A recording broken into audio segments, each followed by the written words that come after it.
Hello friends, I am from Vidyam Academy and today we are going to continue our input-output operations on binary file. See, in our previous lecture हम लोगों ने input-output operations on text file देखा था. मैंने आपको क्या कहा था? text file को क्या बोला जाता है? ASCII फाइल भी बोला जाता है और कैरेक्टर फाइल भी बोला जाता है.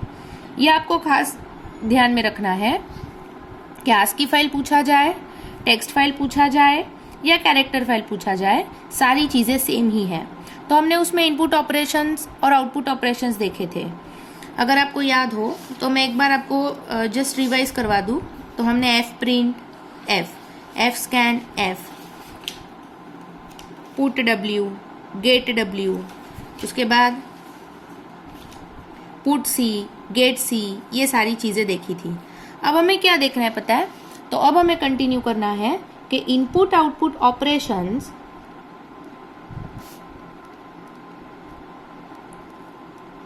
On binary file. ओके, क्या देखना है अब हमें खास? Binary input output operations on binary file. ठीक है, अब हमें ये कंटिन्यू करना है.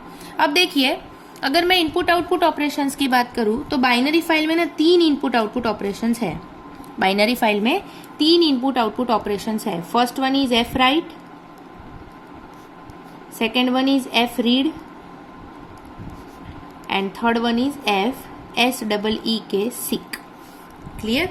ये 3 ऑपरेशंस आपको अलग अलग भी एक्सप्लेन करने पूछे जा सकते हैं या आपको कंबाइंड क्वेश्चन भी पूछा जा सकता है कि input output operations on binary file explain करो. तो 3 फंक्शन आपको एक्सप्लेन करने हैं, एफ राइट, एफ रीड और एफ सीक. अब मैं अगर आपको एक सिंपल अगर हम देखें कि पहला हम कंटिन्यू करें एफ राइट. ओके, तो आपको एफ राइट पर से क्या समझ में आ जाता है? इतना तो ख्याल में आ जाता है कि हमको फाइल में कुछ भी राइट करना है. फाइल में हमें कुछ भी राइट करना है तो हमें किसे यूज करना है? एफ राइट, क्योंकि उसके नाम पर से ही हमको पता चल जाता है. बराबर है? तो आप एफ राइट का यूज क्यों करते हो? सपोज आपको कुछ भी राइट करना है, पर अब ध्यान क्या रखना है? कौन सी फाइल में? Binary file. Done. To write anything into binary file, we have to use that fwrite function to write into binary file. Okay? अगर आपको बाइनरी फाइल में कुछ भी लिखना है तो आपको क्या यूज करना है? fwrite फंक्शन यूज करना है. डन.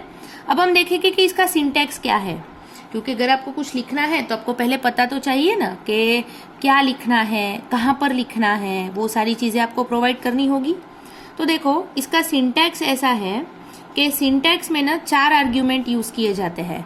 सिंटैक्स में आपको क्या ध्यान रखना है कि सबसे पहले लिखना है आपको एफ राइट. लिख दिया मैंने एफ राइट. फिर पहला आपको क्या पास करना है पता है? एड्रेस पास करना है. एफ राइट लिखने के बाद क्या पास करना है? सबसे पहला एड्रेस. उसके बाद आपको क्या पास करना है? साइज पास करना है. डन. क्या पास करोगे आप? Second size. उसके बाद आप क्या करोगे? NOS.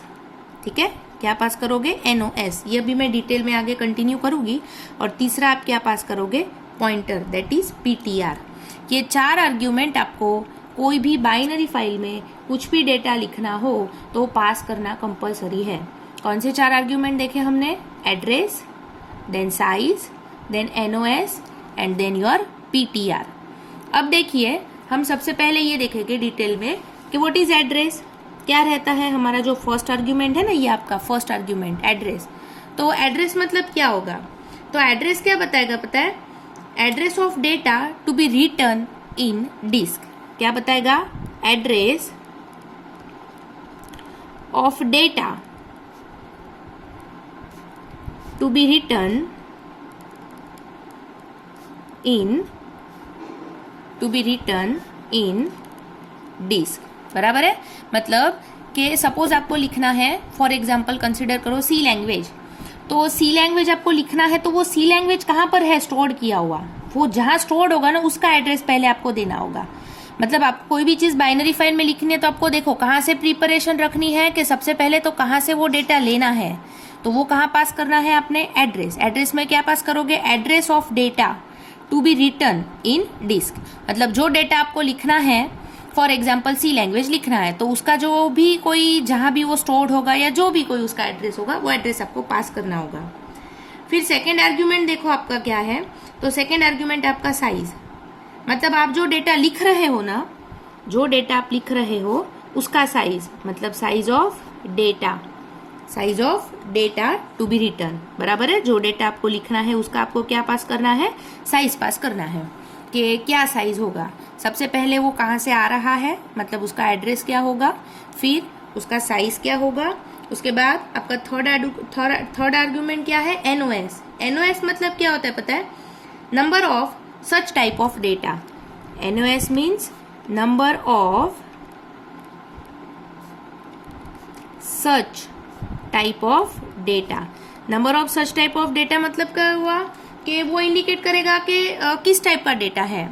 मतलब कि फॉर एग्जांपल हम ऐसा कंसिडर करें कि भाई फॉर एग्जांपल मुझे सी लैंग्वेज लिखना है, तो सबसे पहले मैं सी लैंग्वेज जहां लिखा होगा उसका एड्रेस पास करूंगी, फिर मैं क्या पास करूंगी 2 MB, मतलब कि सी लैंग्वेज की साइज क्या है, तो ओके 2 MB। फिर मैं क्या पास करूंगी कि suppose number of such type of data, तो सी लैंग्वेज किस में लिखा होगा, कैरेक्टर में लिखा होगा, तो हम क्या कंसिडर करेंगे कि भाई आप number of such type of data मतलब कि किस टाइप का डेटा है, तो कैरेक्टर, तो आप ऐसा उसका जो भी डेटा टाइप होगा वो पास करोगे। डन। उसके बाद आपका फोर्थ आर्ग्यूमेंट क्या है, पॉइंटर, दैट इज पीटीआर। अब ये पीटीआर क्या इंडिकेट करता है पता है, कि कौन सी फाइल में लिखना है। आपको याद हो तो हम एफपी फाइल पॉइंटर लेते थे, पता है एफपी। हाँ, तो हम क्या करते थे एफपी में कि जो फाइल ओपन करनी है वो फाइल हमारी किस में ओपन होती थी, तो फाइल पॉइंटर में ओपन होती थी ना हमारी, मतलब फाइल पॉइंटर में वो जो फाइल हम ओपन करते थे उसका एड्रेस आ जाता था। तो यहाँ पॉइंटर क्या बताएगा, पीटीआर। पीटीआर आपको बताएगा कि आप ये जो सारी चीजें आप करने वाले हो वो सारी चीजें कहाँ पर करने वाले हो। मतलब ये क्या दिखाएगा कि pointer to the file, pointer to the file मतलब कि जिस फाइल में आपको ये कंटिन्यू करना है, तो pointer to the file where you want to write, where you want to write. Clear, मतलब आपको ये कहाँ पर लिखना है।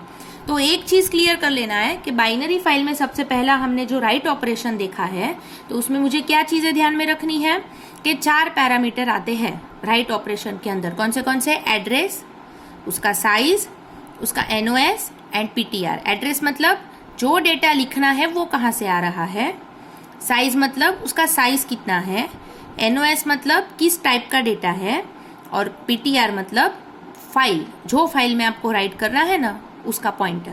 क्लियर ये सभी को। एफ राइट ऑपरेशन ये आपको काफी टाइम पूछा जाता है। अब सेकंड है आपका पता है रीड ऑपरेशन। अब रीड ऑपरेशन में आपको क्या करना है, same to same write operation है। आपने एफ राइट में कितने पैरामीटर पास किए थे, 4। अब देखो आप सेकंड एफ रीड में भी पहले कितने पैरामीटर पास करोगे, 4। कौन सा, same to same, address, then size, then NOS and then PTR. ये सेम टू सेम 4 पैरामीटर आपके रहेंगे। फिर अब हमको देखना है कि इसमें तो फर्क क्या पड़ेगा। तो अब पता है ये क्या होगा, एड्रेस। एड्रेस क्या शो करेगा, address of data to be return in disk, बराबर है, address of data to be return in disk. Clear. See now in fread function what you have to do, you have to first pass your first argument, that is address. Done.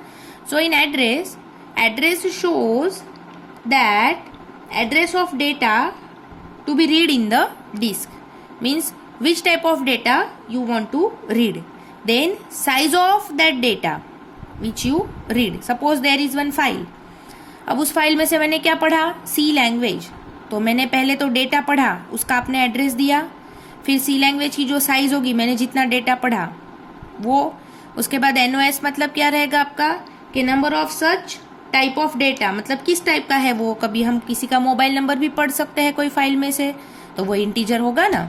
जैसे मैंने सी language पढ़ा तो वो क्या है, character है। कोई मैं पॉइंट वैल्यू भी पढ़ सकती हूँ, सपोज मैंने 12.5 पढ़ा तो ये क्या है, फ्लोटिंग पॉइंट वैल्यू है ना, मतलब किस टाइप का डेटा है। और पीटीआर मतलब क्या, आप कौन से फाइल में से पढ़ रहे हो। डन, आप कौन से फाइल में से वो डेटा पढ़ रहे हो, तो वो जो फाइल होगी ना वो ये पीटीआर को असाइन की होगी।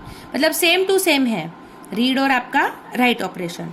देन थर्ड ऑपरेशन आता है आपका एफ सीक। अब देखो ये एफ सीक का क्या जरूरत है, या ये एफ सीक क्या है। अब काफी टाइम क्या होता है पता है कि सपोज आपको कोई ऐसा कंसिडर करो कि आपके पास एक फाइल है। अब वो फाइल में हमने क्या किया पता है, 12 स्टूडेंट का पूरा डिटेल हमने स्टोर किया हुआ है। मेरे पास एक फाइल है और वो फाइल में मैंने क्या किया है, 12 स्टूडेंट का पूरा डेटा स्टोर किया है। जैसे मैंने पहले को 1 नंबर दिया, फिर उसका एनरोलमेंट लिखा, पूरा नेम लिखा, उसका एड्रेस लिखा, उसके SPI लिखे, उसकी सारी डिटेल लिखी जो भी है, मोबाइल नंबर एंड ऑल। फिर वैसे मैंने 2, 3, 4। अब सपोज कि आपको 12 नंबर का डेटा पढ़ना है, बराबर है, अपने 12 रिकॉर्ड स्टोर किए, आपको 12 नंबर का डेटा पढ़ना है, तो आपको क्या करना होता है जनरली कि पहले सिक्वेंशियली 11 रिकॉर्ड पढ़ने पड़ेंगे। फिर 11 रिकॉर्ड में आपको पता चलेगा कि ओके नहीं है, तो आप 12वें रिकॉर्ड पर आओगे, तो 12वें रिकॉर्ड पर आपको क्या हो जाएगा, जो चाहिए था वो मिल गया। सपोज मुझे 6 नंबर का रिकॉर्ड चाहिए, पर शुरुआत कहाँ से करनी होगी, पहले वाले से शुरुआत करनी होगी ना, तभी आप जाकर कहाँ पर पहुंचोगे, 6 नंबर पर पहुंचोगे। पर अब ऐसा हो तो कि मुझे 6 नंबर का रिकॉर्ड चाहिए, तो डायरेक्टली मैं 6 नंबर का ही रिकॉर्ड एक्सेस कर लूँ।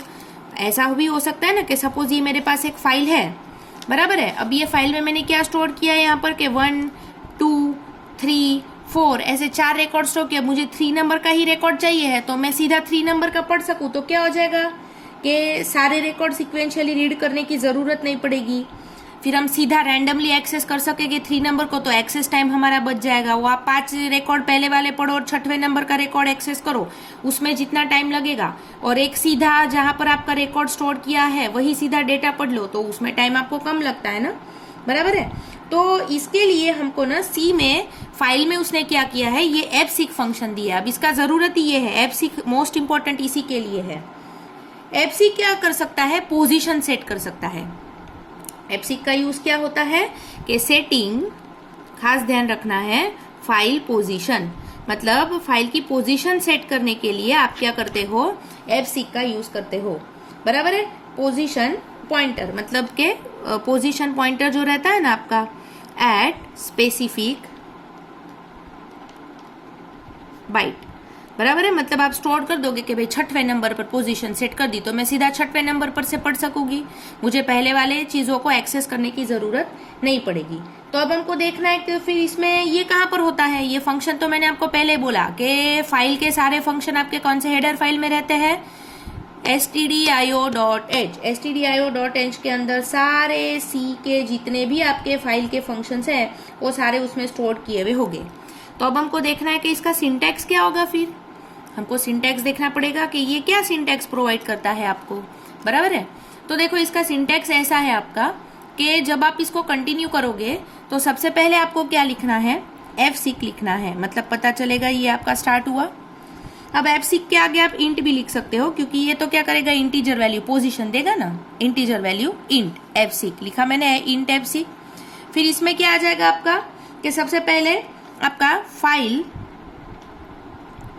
स्ट्रीम पॉइंटर, स्ट्रीम पॉइंटर मतलब जो हमारा हम फाइल पॉइंटर नहीं बोलते थे fp, that is file stream pointer आएगा। फिर क्या आ जाएगा दूसरा आपका लॉन्ग ऑफसेट, क्या आएगा दूसरा आपका लॉन्ग ऑफसेट, और तीसरा क्या आएगा आपका इंट, और यहां पर क्या आ जाएगा आपका थर्ड वाला इज ओरिजिन। क्लियर हो गया ये सभी को। मतलब आपको fseek लिखना है, फाइल स्टार स्ट्रीम पॉइंटर लिखना है, लॉन्ग ऑफसेट एंड इंट, उसके बाद आपको ओरिजिन लिखना। तो अब हम देखेंगे कि ये जो 3 आर्ग्यूमेंट हमने पास किए, कौन से 3 आर्ग्यूमेंट आपने पास किए fseek के अंदर। तो पहला आर्ग्यूमेंट आपने पास किया स्ट्रीम पॉइंटर,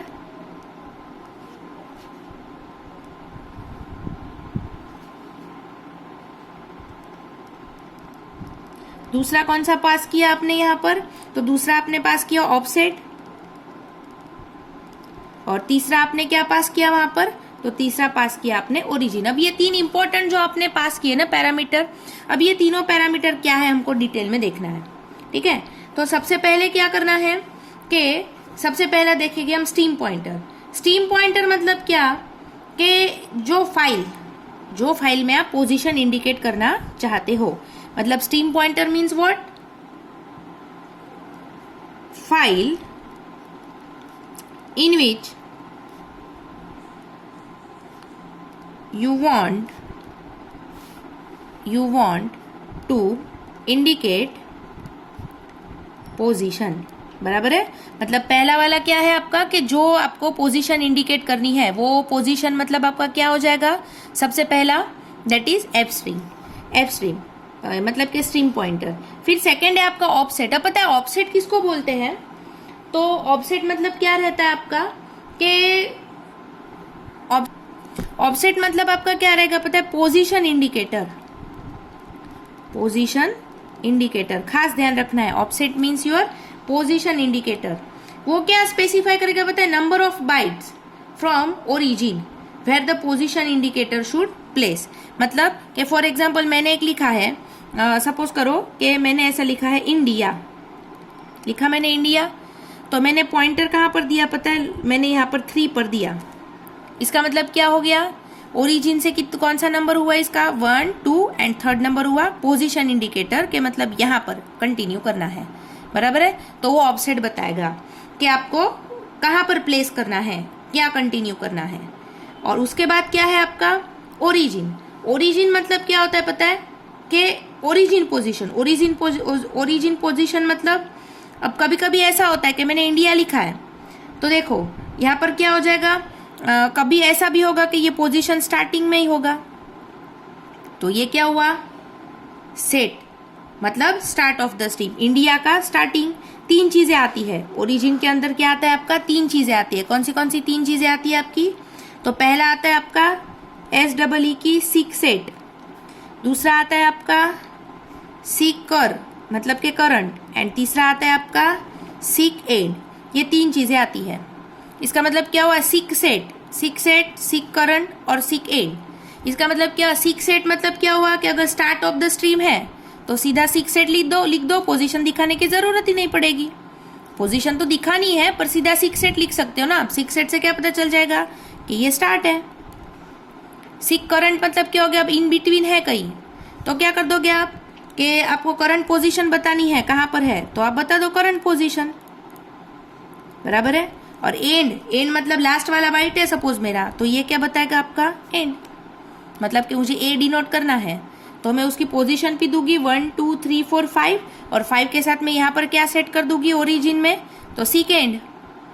फिर मैंने अगर आई देना है तो मैं आई में क्या सेट कर दूंगी 1 और सीक सेट, और 3 देना है तो सीक करंट, और पोजीशन क्या दे दूंगी 3।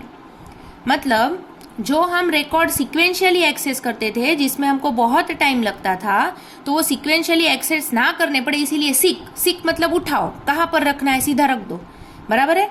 तो वो एक्चुअल पोजीशन रैंडमली एक्सेस करने के लिए, बताने के लिए हम क्या यूज करते हैं, fseek फंक्शन यूज करते हैं। ये 3 मोस्ट इंपॉर्टेंट बाइनरी फंक्शंस है आपके। कौन से देखे हमने, first is fread, fwrite and fseek। fread और fwrite में 4 है आपके फंक्शंस, और आपको fseek में कितने हैं, 3 पैरामीटर्स है, ये खास ध्यान में रखना है। क्लियर।